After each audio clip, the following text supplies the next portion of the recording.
Welcome back to the fourth video in our series on SQL, Structured Query Language.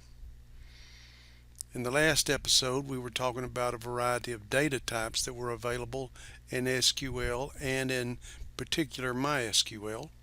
In this episode, we're going to explore a few more pieces of information about SQL, starting with the use of a domain.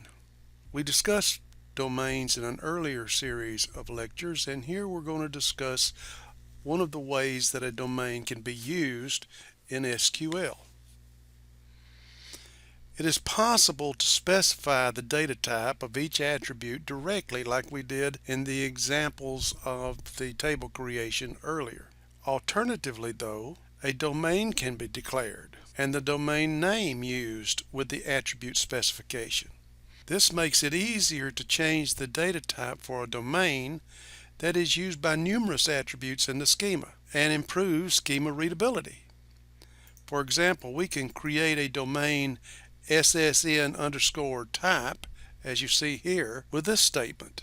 Create domain SSN_type as a char 9, and you recall that the char 9 is a data type, a character data type, a fixed length character data type that's 9 characters long. We can then use SS_type in place of the char 9 in the examples of coding in SQL for the attributes of SSN that we did earlier and super SSN, which was the supervisor's SSN of the employee table. We can then use SSN_type in place of char 9 in those examples for the attributes of SSN and super SSN of the employee table we saw earlier, or manager_SSN for the department table that we saw earlier, and ESSN of work zone and ESSN of dependent tables. A domain can also have an optional default specification via the default clause, as we discuss later for attributes. Notice that domains may not be available in some implementations of SQL, including MySQL, so we're not going to be able to use it in our work with MySQL. Now we'll begin an examination of some of the basic constraints in SQL, such as the key constraint, referential integrity constraints, other restrictions on attributes, and constraints on individual tuples within a relation. Because SQL allows nulls as attribute values, a constraint not null may be specified if null is not permitted in a particular attribute. This is always implicitly specified for the attributes that are part of a primary key of each relation, but it can be specified for any other attributes whose values are required not to be null, such as the example that we used in the previous lecture when we created the employee table and we made fname and lname not null attributes. It is also possible to define a default value for an attribute by appending the clause default value to the attribute definition. The default value is included in any new tuple if an explicit value is not provided for that attribute. The next slide illustrates an example of specifying a default manager for a new department and a default department for a new employee. If no default clause is specified, the default value is null for attributes that do not have the not null constraint. Another type of constraint can restrict attribute or domain values using the check clause following an attribute or domain definition. For example, suppose that department numbers are restricted to integer numbers between 1 and 20. Then we can change the attribute declaration of dnumber in the department table in those examples we saw in a previous video to this one right here.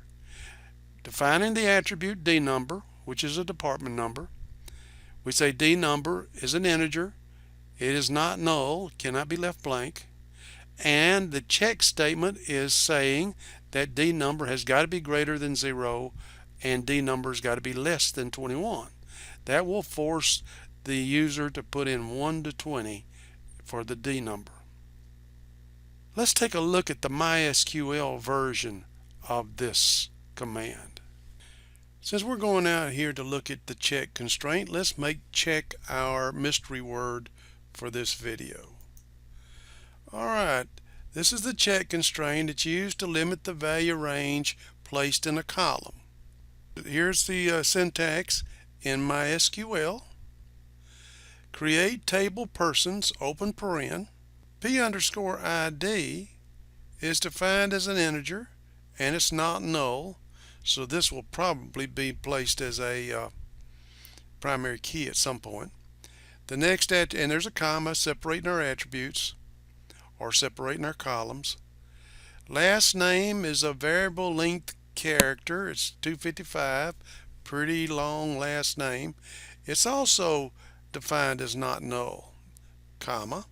First name, variable length character, another extremely long last name, that ought to handle it, comma. Address, varchar 255. City, varchar 255, comma, comma, comma, comma. Check, P_ID is greater than 0.